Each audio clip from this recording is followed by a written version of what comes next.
And we're back, ladies and gentlemen. Game number 2, Liquid versus OG. Here we are. It is TI8, or International 2018 Group Stage. Do you have trouble remembering the year there? No. Oh, okay. Just the suspense was, I was like, all right, he definitely forgot. The International 2000. Yeah, thank God it's the same year, like TI8 is in 2018. If it wasn't for that, I would forget all the time. That was clever. Yes. Was it on purpose? To future terminal guys, game devs, you know, if you're starting in like 2022, just say it's the number 2 already anyways. That's like, true. Or delay it up to 9 years to release your game. I think that's worth it for the branding. Yeah. Yes. The way it syncs up is very nice and convenient. So very close game. It was a laning win for Liquid basically, and then OG started kind of like coming back, winning team fights, getting ganks, and then it became a late game execution war, and Liquid just did better. I felt like their map placement was superior. Like they played the Radiant Ancient area as the Dire team, just like saying like you can't cross over to us basically. And then when OG tried to do it back, Liquid did a smart thing. They blinked forward into the Radial Deafening Blast, pushed like heroes multiple different ways. It was pretty cool. Yeah. Just execution. Did OG get all 3 Roshes? They got the first and the third, or at least won the fight. But I can't remember the second Roche. I can't remember. I think what happened with that one. I can't remember. It's definitely one where I was like, okay, the game's still like pretty even and reset, so it wasn't like it ever got either team a big advantage. I guess the one tiny guy was the third one. Yeah, I don't remember. Yeah. But man, the game was just fighting for inches. Yes. Super fun. Yeah, it was like really 45 minutes of anyone can win, and also who's even winning. Like you couldn't really tell a lot of until the final 2 or 3 minutes that actually Liquid are winning and probably gonna win, but even then it was not till the very end.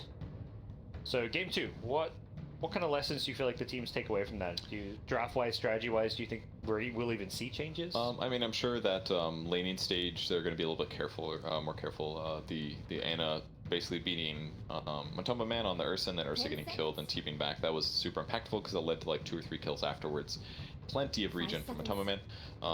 And then other than that, it was late game execution stuff that Ana didn't anticipate the enemy team being there. So it was like basically an outmaneuver by Liquid to get all their 5 heroes there. He ended up getting chain killed after he'd bought out. So that was super impactful. And then it was just kind of that happening again a little misexecution. But I guess the most impactful one is him getting killed bottom. That was big.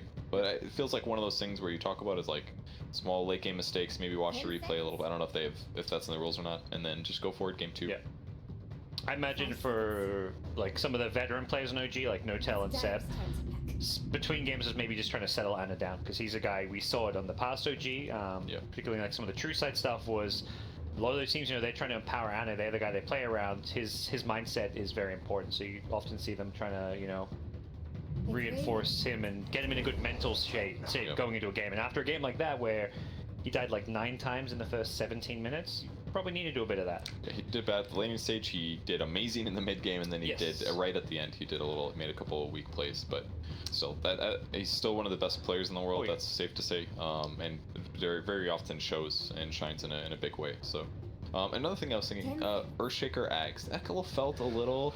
I felt a little bit like, hey man, buy some sentries for Enchantress so you can get a 4-staff, or maybe a Glimmer Cape, you know, like... Yeah. I felt like the Jax just had so much money, got that Ags all of a sudden, but it was useful sometimes, but then as the game dragged on, it just did not feel useful. I feel like a lot of the commentary on that game is probably about some of Ana's mistakes, and like you said, that's what you're going to get with a play like that. You know, he's going to win you games, and there's going to be moments where he makes mistakes, but Jarex did feel a bit underwhelming after like the early to mid game. I think similarly he was a bit quiet with that Axe Scepter. There wasn't like this big obvious presence.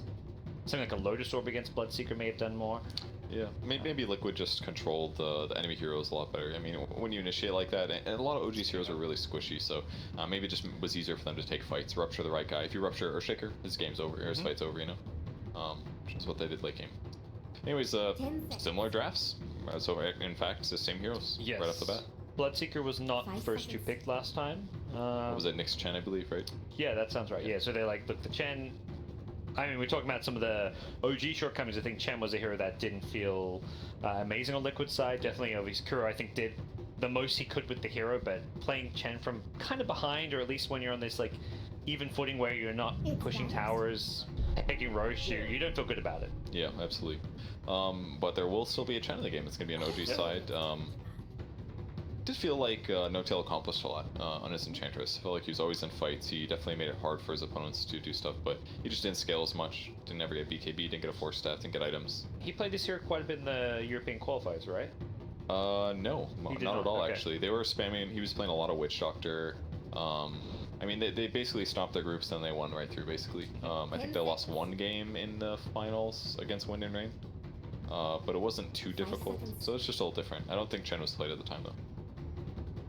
He's always been, yeah, definitely known for his micro skills. His Meepo, of course, being one of his most well-known heroes. And looked fine last game in the Enchantress. It was kind of cool to see that played in the 5 position, although perhaps gave them some limitations later on. Do you think Liquid grabbing Chen last game was partially as a block pick?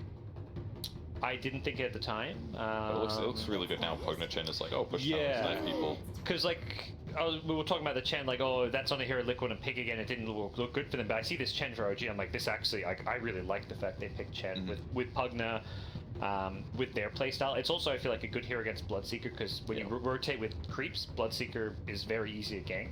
Yeah, that's what I was thinking, and then you have Chen creeps, which take the tower damage, and then it's super easy to get on top of him. Like he's actually very vulnerable if he doesn't have enough allies nearby. He can't stop people from running at him. So yeah, quite possibly was partially a block pick. These teams may have scrimmed, they know each other well just because they're playing in the same region, and obviously have a lot of history playing against each other in certain iterations of their rosters. And groups have been public for multiple days, right? So it's not. So if they were in the same group, they probably maybe haven't scrimmed them the last couple days. Yes. But it could have been farther down. Yeah. Obviously, I imagine teams kind of picked a few scrim partners. They don't want to scrim everyone leading up to TI, but probably chose 3 to 5 or so teams, different teams to try and scrim. Well, so as somebody that didn't watch OG in the qualifiers, did their first game kind of impress you in terms of their skill level compared to old days? Or it's obviously a little sloppy. Oh yeah, no, I watched a little bit here and there because I was doing the Asia games, so it was like my games would end and Europe would be on, okay. So I missed most of the NA games probably, and then we had Summit, so I at least got to see we saw all the NA teams at Summit, so I felt like OG just crushed everyone there. 10 seconds. Still looked pretty good. Yeah. Definitely. I mean, they almost beat Liquid. Had a crazy 50+ minute game against Liquid. That's not something you can fault them for losing. This one may be different though. Nature's Prophet picked by Liquid. Been seeing a lot of other teams grabbing this. I think maybe TNC picked it. Maybe some Chinese teams as well, if I'm not mistaken. But very good for pushing towers. Can grab heroes like Pugna and keep them out of position. Even like Sprout plus Blood Ray could be pretty effective in some circumstance. That was probably the hero Mind Control wreaked the most havoc on last TI as well. His best. I think people were starting to tout him as perhaps the new best Nature's Prophet in the world after Bulldog's downfall. Yeah, absolutely. I was gonna say. I don't think Bulldog can claim that title. He's not playing. Yeah, I thought you were spinning this a different way in that, because he was like the Nature's Prophet last year. He was pretty incredible, and he's been very good on the hero for a long time, I dare say. Yes. So definitely the best, easily one of the best players in the world. Mind Control's always been disgustingly good. Gets a tiny though. Lots of AOE to clear trees, farm them. A hero that can be certainly vulnerable to ganking. I guess that's one place, other than Anna having a really rough time as Monkey King last game. Thompson's Tiny didn't quite snowball as hard as I expected. It was like his net worth was good, but it took him a long time to get a Shadow Blade, and when he did get it, there was already sentries kind of everywhere, so it felt a little rough to me.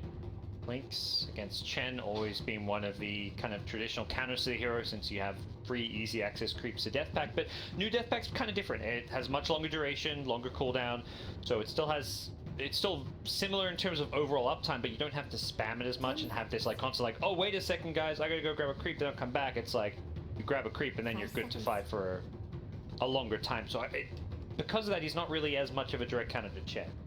There's not always little snacks there all the time, but he's still very good at killing Chen, and can pick off other heroes. I don't know if he'll go an Orchid build or more of a Deso, perhaps, but against a Pugna it feels a little bit of an unfortunate pick, but it does give him Tower Hitter, is one good thing. The build I've been seeing is typically Diffusal first, and then you go wherever. I mean, you're a carry, you kind of adapt your build based on what your opposing team is and how the game's going. Actually, I've seen a lot of Maelstroms, but I think it's always PLs is the reason why.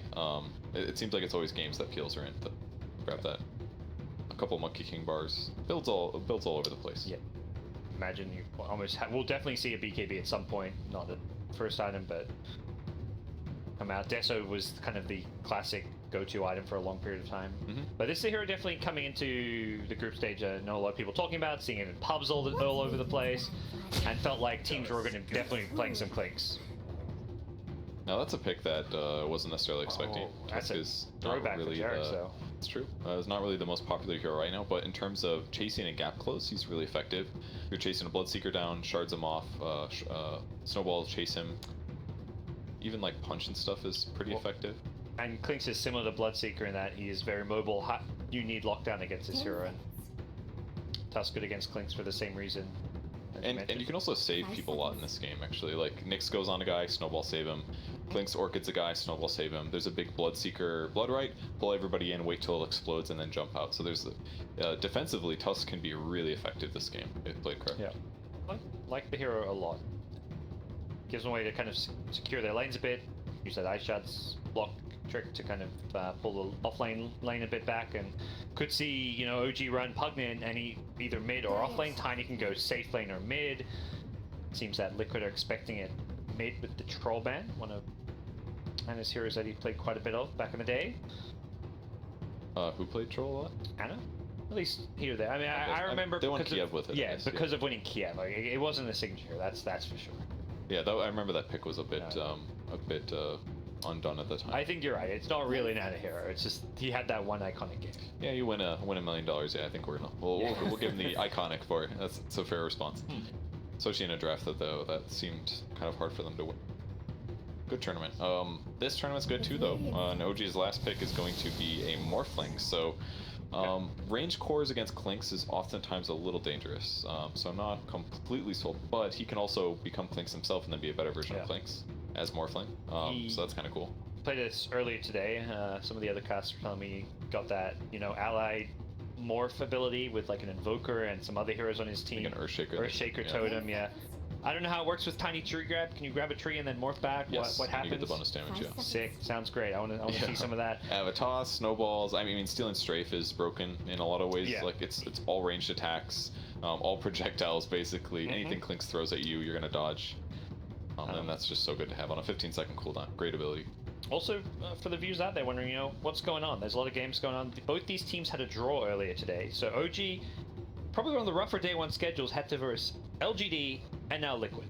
Yeah, that's why I didn't put them on my fantasy. Just like, no way. These games are really hard and matchups. They got a draw. If they can, I mean, they're down 1-0, but if they can walk away with the draw here, that's a great day one.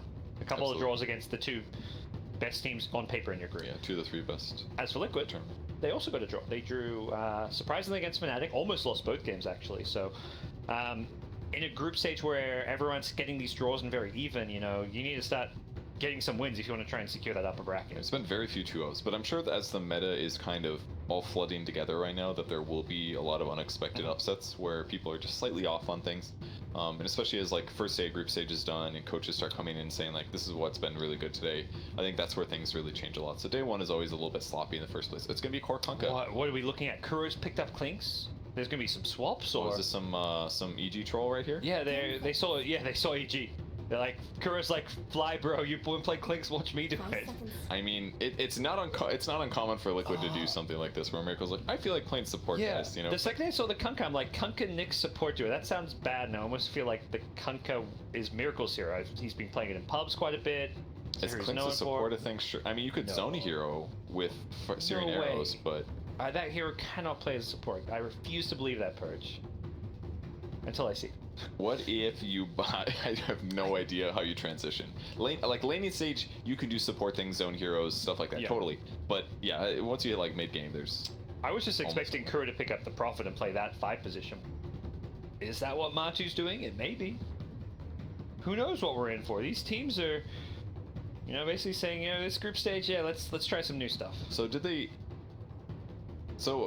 Did you fully understand that what happened with EG? My understanding was that it was like you're not allowed to swap players or heroes multiple times. Yeah, and the fact that the manager was saying, you know, they weren't allowed to swap seats means they did not intend those players to be playing those heroes. Because otherwise it's not an issue. It's just like, well, why are they swapping seats? Fly was intended to play Clinks. So this is either like a repeat example. No, no They way. did swap. Okay. Kuro is playing. No, that's well, not Kuro. That's Miracle is That's Miracle. He tags himself as Kuro IR. Kuroki IR. I don't know why. Well, let's take a look. Another mistake, or yeah, that's a Kuro Clinks, guys. Yeah. He is playing core. Maybe the EG special now a common thing. Swapping your cores. But Miracle's going mid. So who's playing support? Is it Matu on the Prophet? Matu's playing support Prophet. Yeah. Okay, you know, this actually makes a little bit more sense because it's a hero that's a support or whatever, but he can transition absolutely. So maybe that's the thought. Mutamba's like maybe their second best Nature's Prophet, Yeah. and therefore put him on that, and then let Kuro transition. Like they're Yeah. So people kind of went crazy with the whole EG happening. This, yeah, I would say this is still crazy, but nowhere near the same level. Because this is Kuro, a guy who has played carry. He actually played a DPC event as carry when Miracle was just taking a break. So Kuro playing carry is not like the most bonkers thing ever. Like Fly doing that is like Fly doesn't even play carry in pubs. So does this mean GH is gonna have actually 0 items this game? Because he's gonna be buying the wards, right? I mean, Matu's a Prophet. That's a hero that can get some good wards down. I'm gonna go TP and deep. Does Matu buy wards though? He may. He's a big Prophet player though. Back when Prophet was a safe laner, he was one of the players who was running it more than most. Yeah, that's true. And perhaps it's a comfort thing. Kuro's like, you know, I can play a Clinks. It's simple, one-dimensional. You right-click heroes, single target, no skill needed. Matu, man, that hero is too much micro. You play. So Liquid's going to grab 3 bounty runes. One of the benefits is the trance there. It's very hard to contest that while winning a trade. So they're just going to have to take the loss and head to the lane, see if they can make something out of it. The Tusk Pugna dual lane, very good at gap closing. Definitely have the kill potential on Nature's Prophet. They got to worry about the trance though. And then in the mid lane, it's going to be a Kunkka versus a Morphling. So OG didn't perhaps send Tiny mid how we may have expected.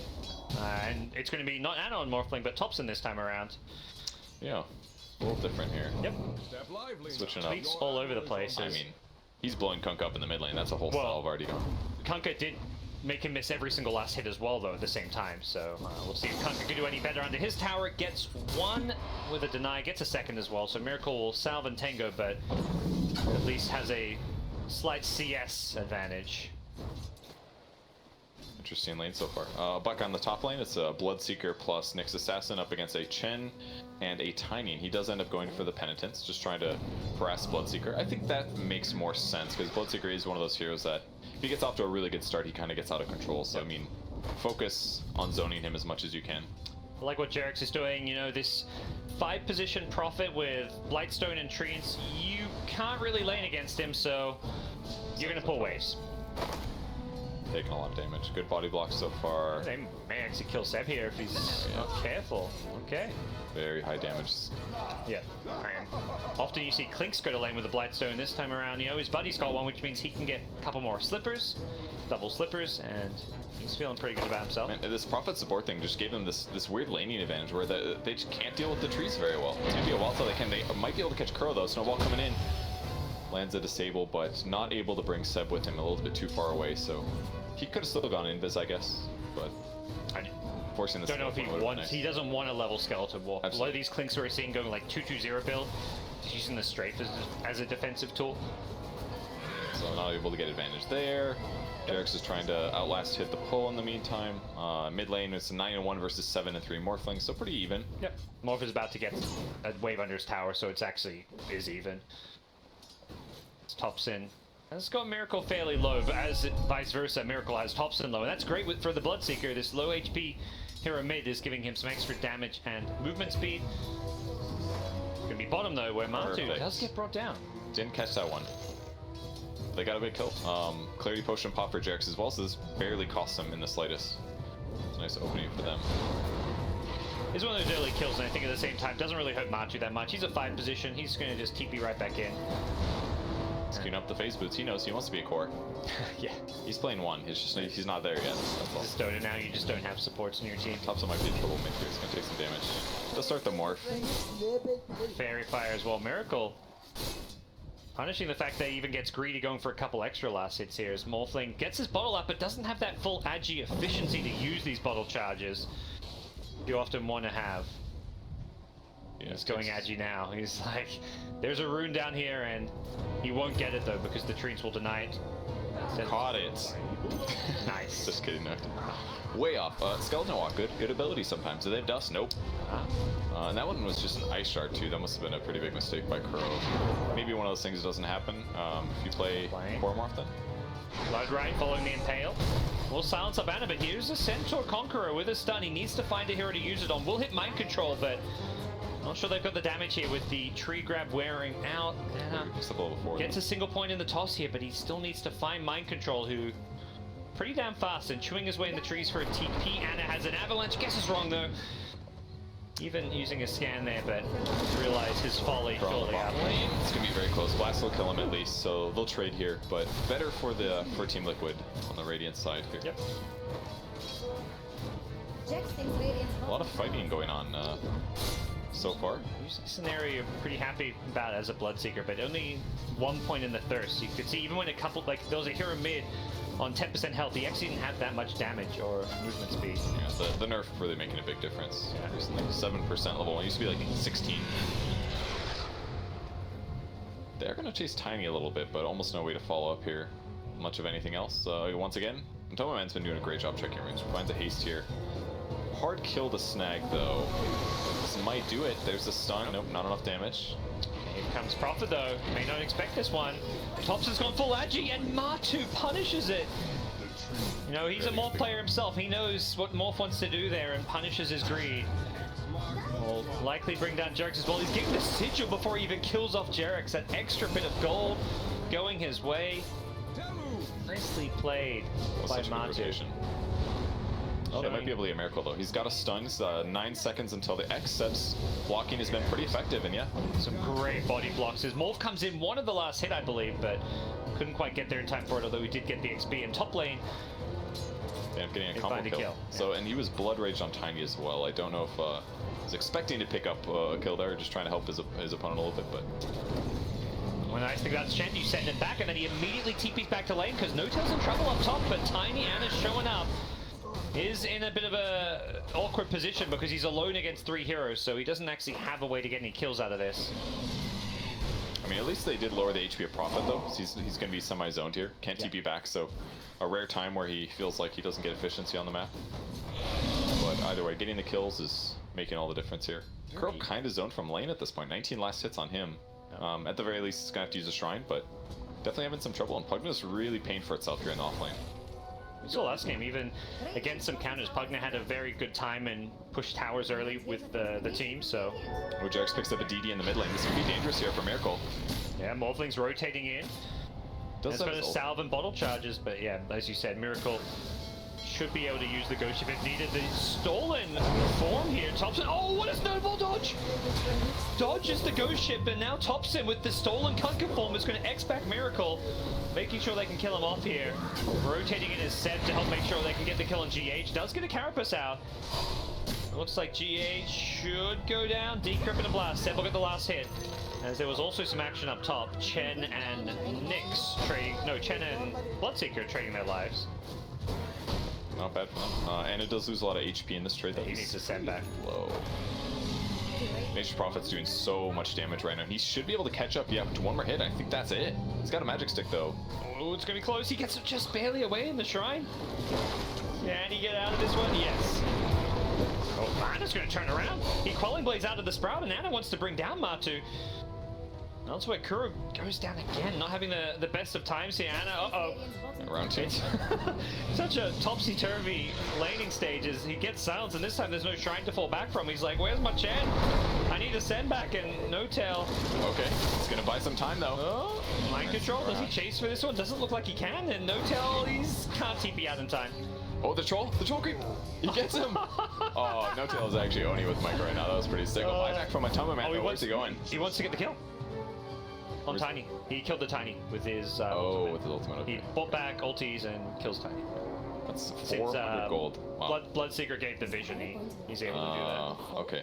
Makes sense. That's worth nice it. grab. Yep. I lost like, yeah, 300, got 400. Definitely worth it. Definitely So a very odd game so far, I feel. yeah, I was gonna say the same thing. It's hard to read like who's winning right now. I'm really not sure. Rupture up top, and needs to get out this blood right, will do so, but by doing so he also takes quite a bit of rupture damage. Seb shows up to stop the TP out, and that's a dieback in a sense. 30 seconds down, not a lot normally, but this is just 8 minutes in for a 5-position support. Notel finding GH here on the bot lane, trying to gank on Clinks, but it's gonna go maybe the other way around. Kuro looking to grab Chen. Couple attacks. 1 net, 2 net. Here comes Tusk as well. They block him in. Doesn't have 6 yet on Tusk, so it's gonna be hard to get the kill, but great stun. Kuro still wants to play around this. Yep.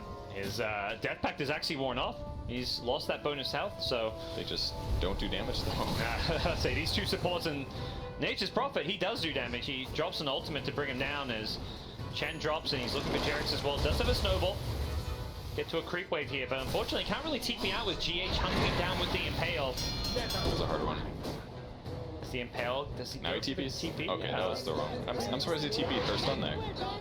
I don't know either, but Kuro's gonna perhaps find Notel just, here. You know, decided that kill's not gonna be worth it. Notel needs to juke around these trees, gets a decrep, so he actually doesn't. And Look, how is he blocking so well? This is insane. He's like running for his life, and right as the TP comes in, he's already blocking with the Alpha Wolf. Notel's so on top of this so far. Seb under the tree though. He might get dove. Nyx Assassin coming from the side looking for the stun, and Kuro wanting to dive as well. But Seb is still covering himself in the back corner. He's going to get sent back by the Chen. It's going to cost Notel's life probably, but Seb should get back in time. That was so close. great observer to put on the high ground to give him some extra vision here. Banana's rotated in. They're going to see everything in this tree area on the side of Liquid, but unfortunately, they're going to see there's just a few too many heroes here for them to deal with. Thompson turning into a Nyx Assassin for an Impale Steal, as Liquid will retreat, at least grabbing some bounty runes on the retreat, getting them 3 out of 4. Miracle level 8 on the mid lane. This is just like same thing as last game, just constant fighting and ganking. Yeah. There was a kill at top while all that was going on as well, I believe. Yeah, they killed Bloodseeker. Jerix got the last hit. I don't know how that happened. Maybe he had backup from somebody. Maybe like Pugna helped him get the kill before he TP'd originally or something. I'm not sure. Yeah, one of the heroes you TP would have had to have been there for it. Mid lane, Miracle looking for the Chen. He's gonna pay for this one for sure. As the Ghost Ship with the Nature's Prophet ultimate is... Does Thompson have a way to kind of respond? Has the Purge from the stadium, but Miracle's just a bit too tanky because of this Ghost Ship.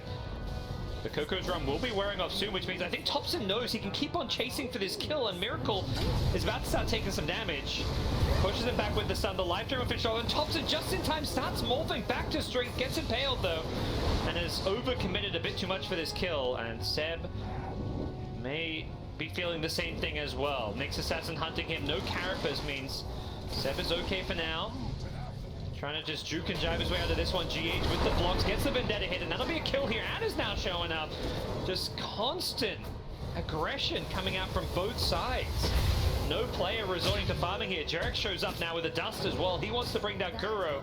He's still got a decent chunk of health thanks to the death pack, sitting on about 400 as... It's got Avalanche. Anna will be able to hit this Avalanche with a tree toss as well. Gets the last hit, and next time it's Anna. He's now overcommitted. Both sides getting kills, but anytime they do, just getting punished for it. You get a kill, you die. That hero who kills you, they also die. Who's actually farming and hitting creeps? I don't know. It's been 30 kills at 12 minutes. This is insane. They're definitely, they gotta hit the record here. Surely hit the max kills per game challenge. I bet way lower. I was like, oh, there's max 90 kills or something in a game, but I think they're gonna break it this one. So, you know, the little playstyle, the CIS Dota, I feel like it's kind of spreading, you know, they're growing and have reached over to Europe and said, you guys, you can start playing a bit like us as well. Yeah, I mean, it's really fun to watch. The only player that's really not getting into it is Mind Control, who's just been kind of sitting in his lane hitting creeps. Like, thanks for the damage, guys. Yep. Killing creeps more rapidly here. Kind of interesting to see the build differences. Seb going for a Aether Lens this game. Last game he was like, what was it, Tranquils into Force Staff. This game wants some more cast range, kind of cool. Almost picks up level 10, that'll be really important, a health talent for him. That could help him stay alive in some of these fights.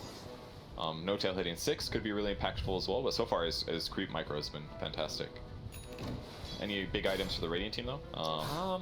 The Deso of Clinks is 1300 away, Bloodseeker's on 1200, so might see, I imagine, a plate mail first in a game like this. Like to see Mind Control start using all those thirst stacks to actually come to a few fights. But he's alone kind of once again, and as a result, he's getting gone on. And it should be the end of him as... Tusk really wanted the last hit there, waiting for the moment. Man, it seems like a really bad game to have Bloodseeker though. Like Tiny seems like kind of the solution. He's got so much HP that pure damage doesn't even matter. It's like, go ahead, rupture me, man. I really don't care. Even the Pugno, which the Bloodseeker is now being picked twice against, doesn't feel like he suffers too much. If he doesn't get silenced, he's actually got similarly a lot of burst. It could just be laning stage stuff though. Like they're just doing a really good job there. That's what's giving them the openings, but. Getting a catch on Morphling here is trying to collapse on Miracle, but Miracle using Invis to get out. It's going to be GH, I believe. A long duration stun from Thompson, followed up by an Impale. Great Morphling plays from him. Could be in some trouble now. He may get silenced off this. He is going to get a Carapace on the Blood Ride, but he's still silenced, and that means he can't go back to Morphling for one more second. Can he get out? He barely escapes. He was so close to dying there. Thompson out of mana, can't stun anyone. Looks like he's looking for that big duration stun, and he gets it on Miracle now with the bottle charges. That was so close, man. That Prophet right click was like halfway to his head. Especially when the silence ended and there was like another silence right after it or something like that. That was insane. Very, very close to getting picked off there. Mind control, getting a bit too greedy with that blood right, reveals his position, and it's Jerex. Out of mana though. Hunting him down. Pugna though, he's got plenty of mana to play around with that Aether Lens will easily bring down the Bloodseeker, and he's not done. Seb once more, he gets the Decrypt Blast on the Prophet. Chasing for a bit more, but realizes he's got to back off. And it's actually GH, okay. Seb, too far. Once again, we've seen this story play out a few times here. You die for a kill, you get punished, and in come Liquid, but... Oh, well, by the time he's getting sent back, he's gone. He's out of there, and instead, maybe it's Jerex. This time there's no send back. The treats around is good from Matu, helping make sure they get that kill, but... Not overdone, Yeah, there's never an end to the action, Kevin. It keeps on going. Here comes Miracle, swooping in with a boat, cleaves through to get another as Thompson pushes him back once again, using these long duration strength stunts, going from strength to agility, constantly flexing his stats and playing this Morphling to its full potential with all the utility. Okay, buys some time, gets the ward down, more damage. Seb has a life drain up if he can find a good target for it. It might be Matu on the low ground, but Thompson's being ruptured. Immediate TP, but there's an X to pull him back in. I don't think Thompson can get out too easily from this one. Seb has a life drain. He's going aggressive, wants to bring down Matu, doesn't quite get the kill though. As Matu, that TP on the Nether Ward didn't quite do enough damage. You got down to about 20 health there. Well, this makes spectating really easy. The fights are always in the same spot and they just never end. So I just kind of like move a little bit to the left. Post-laning stage. The laning stage was like 3 kills in 3 different lanes. Yeah, that's actually true. Very, very busy.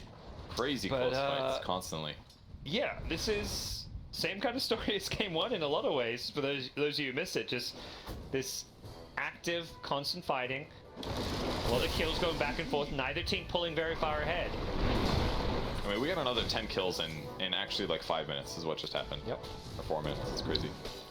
And Mid just gets harassed by a Vendetta there.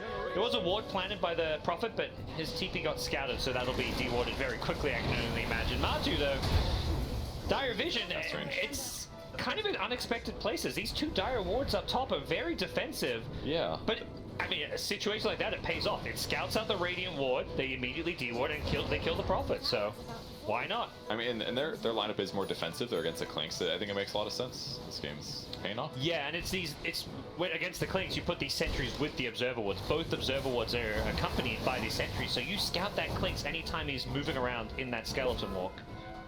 So how's our support Prophet doing? He is buying some wards and sentries. He's very close. Kuro's been scouted out here. Market. Farming some Ancients. He's going to get dusted up and caught by a snowball stun. Bloodride going to catch a lot of these heroes if they try and commit to this. Kuro kill. He gets the shrine. Can he heal up in time? The Yule Scepter going to throw him up in the air as Pugna gets brought down first, and Miracle here to help bail out Kuro, who was in a good enough position to not get caught by that smoke gate. Jerex is very close to getting X here, but luckily he's able to stay away. The Tranquil Yule's a very fast hero. I feel like they misexecuted a bit there. The decrep actually hurt them. I think they needed to see a Walrus punch a little earlier. He was able to get under the shrine, made things hard. Or I would say even misexecute. They shouldn't have chased that far to begin with. When that smoke pops and they don't get the immediate Ice Shard block or Snowball or Yules, you're diving really far and giving Liquid a chance to like just bring everyone to react. And it's starting to get in the game though. So Shadow Blade's up, so looking for easy kills if he can find them. He's been one of the more active players already so far. A lot of these kills have had his name on it. Quite to the same extent as the Pugner. 15 of these 21 kills Seb has been there for. There's a lot of numbers on the board. Yeah. For sure. The only person that doesn't have great stats is Morphling, basically, but his net worth is actually not great either. Having a little trouble, picks up a Dragonlance first. He's actually sitting very strength morph this game. Surprisingly. He's going strength for the like stun initiation. Then I mean, if you click him now, it's just like he goes from full strength to full agi in like no time at all. Anna. Very dead hero. Yeah. Ran into a tough situation there with the rupture. Shadow Blade not quite working how he intended. Jerax will get out of the blood right here as here comes Thompson from behind. Coming on in with the Morphling, turns into the Nyx Assassin. Carapace is there, and a snowball save as well. Nice defensive plays coming out from OG. Thompson going to turn and fight. Wants mind control. Can he get the kill? He needs one more right click. It's going to come. As No-Tail gets the kill for him. On the backside, Clinks was trying to bring down Seb, but instead he gets Duke the blast. Not going to land, luckily. Well, that would have got him very, very low. The Shrine coming out as well. Jerax gets the ice shots off just before he died. Seb, he decrypts, he dodges Kuro, and now the life drink makes us bring down the Clinks with the life 5 HP. Thompson, though, with the creeps. It's actually Chen. No-Tail with a triple kill from the grave. He's finding all these kills. His entire creep army, it's on a sliver of health. It's going to get out of there. No-Tail bails it out. Says, come hither, my creeps. You've done well. You've got me 3 kills. I mean, he's getting so much work done. He's got 12% movement speed. He's got regen. He's got attack speed aura and a catapult. And even if he goes down, he's just making so much happen. Man, Pugna, 3.8k damage in that fight. He was definitely the problem factor that Liquid don't seem to have an answer for. And that was with a Nyx counterpick, this Bloodseeker with his silence. You know, they theoretically draft around Pugna when it's first picked, but even so, Seb is just kiting them around, using this decrypt so incredibly well. Yeah, he is making all the fights hard. And for now, OG will sit defensively, spend a little time farming, get the lanes pushed out. I think the scariest thing in all these long fights is that if there's a Prophet hitting your base at the same time as these fights go on for 20 minutes or however long it's been, he's just going to take your buildings. So they've got to be careful. Make sure that the lanes are pushed out as the game elongates towards the ultra late game where they should have better heroes. Morphling is going to do great late game. Tiny should do well. Pugna should do well. I mean, maybe Clinks and Bloodseeker are a bit scary. Kunkka certainly is, but I think Jerax has been doing a great job mitigating what Miracle can do. Yeah. So much so that he built a Heaven's Halberd first. That was his first pickup here, to keep himself alive. Will these two teams go next? I've got to imagine it's directly at each other's throats. Smoke up from OG. They are playing around this middle lane, perhaps knowing that if they can win a fight, they can secure Roche, and if they don't see anyone, they may secure Roche. They are in the pit, full Agi Morphling, and Liquid, well, they're ganking Anna. Unfortunately for the Australian, he's had a bit of a rough game 1, and game 2, not quite where game 1 was, but he's now died twice in a row as immediate pings on the Roshan pit. Miracle, he knows what's going on. He's going to throw out a torrent, scout this one out. Roche is still alive, and Liquid may get here in time to contest this one. OG trying to finish it off. They should just barely be able to get it. The last hit going to go to Thompson, as does the Aegis. Nice play from the Pugna on the north side here. Going to try and focus down Miracle, who does not have the ghost ship. Seb gets caught by a Carapace as well as a Rupture. He's kind of stuck in place here. Can't really do a whole lot. He needs to send back, but the saves just aren't there with Tusk Snowball on cooldown. And now they're going to lose one more, it looks like. No-Tail dead as well. And the entire Liquid side may not have been able to stop Roche from going down, but they get themselves a couple extra kills and will probably be pretty happy with where things stand. There's a little bit of a misread again, right? Anna goes to the bot lane. He barely misses spotting them, their smoke breaking. So his opponents know he's there. He ends up hitting the creep wave to kill it, trying to act normal, but instantly gets ganked by Liquid. And ultimately, it was a bit of a stretch for them to even get the Aegis in the meantime. So it's one of those moments where the team call is, Anna, show mid so that we can sneak this Roshan. By showing mid, show bottom. By showing bottom, they're more likely to secure Roche. But it's very much like a show bottom, but blink away when they gank you. If they gank you, don't die. Use your blink, use your Shadow Blade. He just, you know, sometimes they outplay you. They cancel those blinks, get that X. If they get that X, you're kind of in trouble. But OG still have this Aegis in hand, so they could look to make something happen. We've seen Thompson very aggressive on his morph, not looking to farm that Link and Z-Blade. He just wants to fight using his ultimate. Oh, Seb gonna be in trouble here. He didn't get all of his spells off, just some of them, but Mutamba's gonna pay big time. Yep. Thompson, though, can he hold his ground against mind control? Sure as hell looks like that is not gonna be a problem for him. Just a little hard to do the full combo before the Orchid comes out, and no tail maybe? And dodging every projectile as Clinks does. Gets lowish, but getting a kill right underneath OG's base and just walking away, that's gotta feel good for him. It's one of those ones you can't really slow down unless you have a hard stun. If Jarex is in the area, sure, you can defend your core, but it's hard. At least until he gets a Blink Dagger or something like that. His mobility is great, but it's not. You can't be everywhere at the same time. They're pinging. They know GH is here. Vendetta on cooldown. Gets a Carapace out, but there's a Yule Scepter and Jarex, bro. He likes taking these kills. Yeah. He does every time.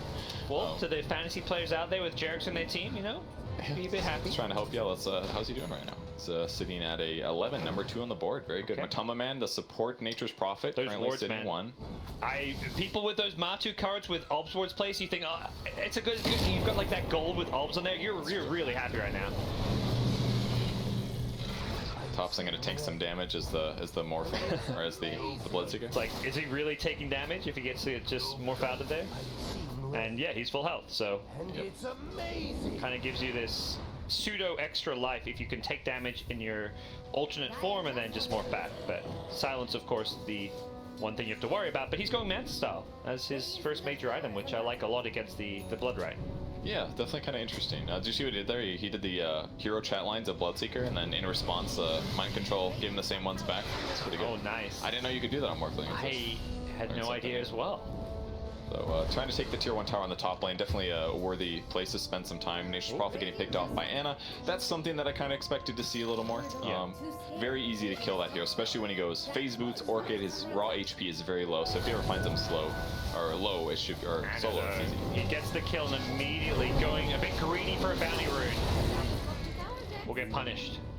Yeah. I feel like you can even see it there, like Thompson, he tips Ana after getting the solo pick off, basically saying like, good job, dude. Like I think they recognize, you know, like Ana, he's not having the best day so far. This is a guy who's been known to have amazing performances and carry OG in the past, but so far what we've seen today has not been his peak. I would say he's doing better this game as a whole, and he's got a lot of items. I think is pretty clear. I mean, he's peaking net worth here with a Phase Boots, or sorry, with a Blink Dagger and a Shadow Blade.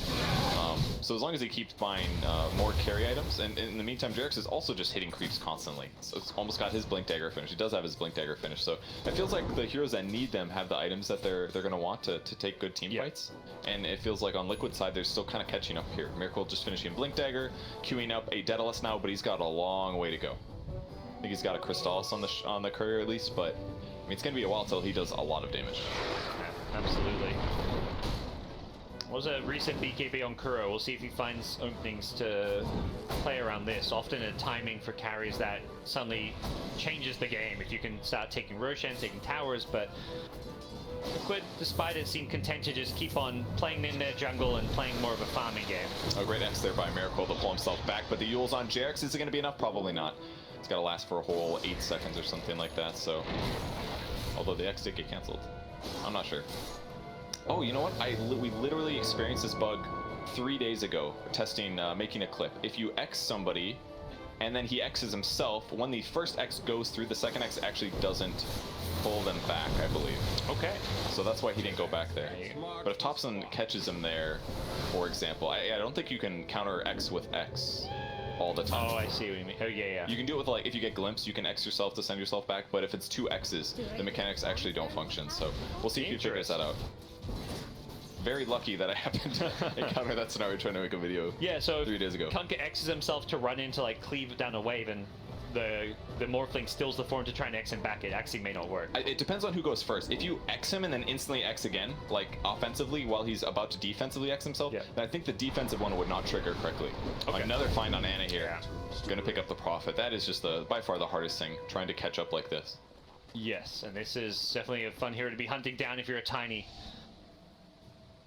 Going to be fairly vulnerable to these rotations, and as the Prophet, you often don't want to be with your team in these scenarios. Jarek's looking for a miracle here. He could get that's a great shot, but he needs backup. Where is the rest of his team? It's Ana on the high ground, blinks on and over. Buyback immediately from Matu. Great ghost ship, going to buy some time here from the high ground though. Here comes the rest of Liquid. Impale going to follow up the Yule Scepter, and it's going to be Miracle in some trouble on the Kunkka. Thompson wants him. He's stolen the Nyx Assassin form. Can he land some of these spells? Goes back to the Morphling. Thompson Mantisails himself away. Back to the Nyx. Once again, has an Impale in a couple of seconds, but he gets stunned first himself. Carapace is in some nice fashion here. He's going to stun the GH, and he Carapace it. Then just back and forth. Stun on stun. Thompson gets brought down in the end, and OG get team wiped. And on the high ground is Mind Control. I mean, it was such a great catch, but he got his boat off. He's got like 2,500 HP and a halberd. It took so much to try to kill him, and then just all of a sudden, Bloodseeker shows up, gets a blood right on everybody. Now the game just got thrown on its head against OG. Yeah. The halberd pickup, it's something I feel like I've seen Miracle do a lot just because all the stats you get from it, it's so amazing. Damage, strength, evasion. Look at this OG. kill. Yeah, they're not done yet. The blood raged up Morphling. Thompson trying to hold the high ground here. They've already lost a melee rack, so Thompson has to be very, very careful. He just bought back. If he dies here, he's in so much trouble. He gets stunned immediately. He tried to morph back and then waveform out, but Nyx Assassin was ready for it. The dieback will probably lead to more damage being dealt. They don't go for the mid racks here with the Pugna. They deter that, but they're going to go for the kills. The stun into Blood Rage. Seb, oh my god, that damage with the mana burn here. Anna's trying to save the day. He's killed up absolutely nobody yet. They're so low though, he can't kill anybody. Everybody has like no HP left. They're outplaying them so hard. Oh, and Chen wastes his ultimate as well, just respawning now. Man, every fight has just been... They're going mid. I'd say, why not? There's 3 dead. Morphling just fought back and died once more. What's stopping you? He's got picked up more targets allies, but he's not alive for 50 more seconds, so no double Nether Ward, no double Avalanche Toss. Just the mid-racks is just falling, and it kind of looks like Liquid's just going to close the game out. It looked close. It's one lost fight into, I mean, the fact you have creeps already on the high ground, and that's why like the strengths of heroes like Kunkka and Nature's Prophet is that they shovel lanes out constantly. You win a fight, suddenly, you know, you're at the enemy base. They're even trolling here, Xing back his allies, try to keep them around longer, but yep. It's looking really bad for OGLs. I think one of the things they're really lacking is single target burst damage. Like, Pugna's great there, but there's a lot of things that are interrupting him. Bloodright has felt more impactful, for example. Maybe they can catch his Nature's Prophet here. That would be a nice snag for them. Definitely have some time. Oh, this could cost them. Okay. There's a BKB, but it's back at base. Sigil for vision and easy snag. They're getting some kills, but they're having trouble bursting down heroes like Kunkka from full HP. They're having trouble dealing with the Bloodseeker now that he's got BKB. They just don't have enough single target damage. Maybe it's partially Morphling's build, the Dragonlance Manta, but I see why he built it. There's a lot of silence and things, and he needs to get rid of Spirit Vessel, but maybe Burst Heavy would have been better. I'm not quite sure. GH runs into Anna, but he's just trying to help secure Roche for his team. As a Gen, needs to be careful as Jarek gets into Roche and a little bit too late. The Ghost Ship with the Rupture, both landing on top of Anna's stony head. As the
Back to 4.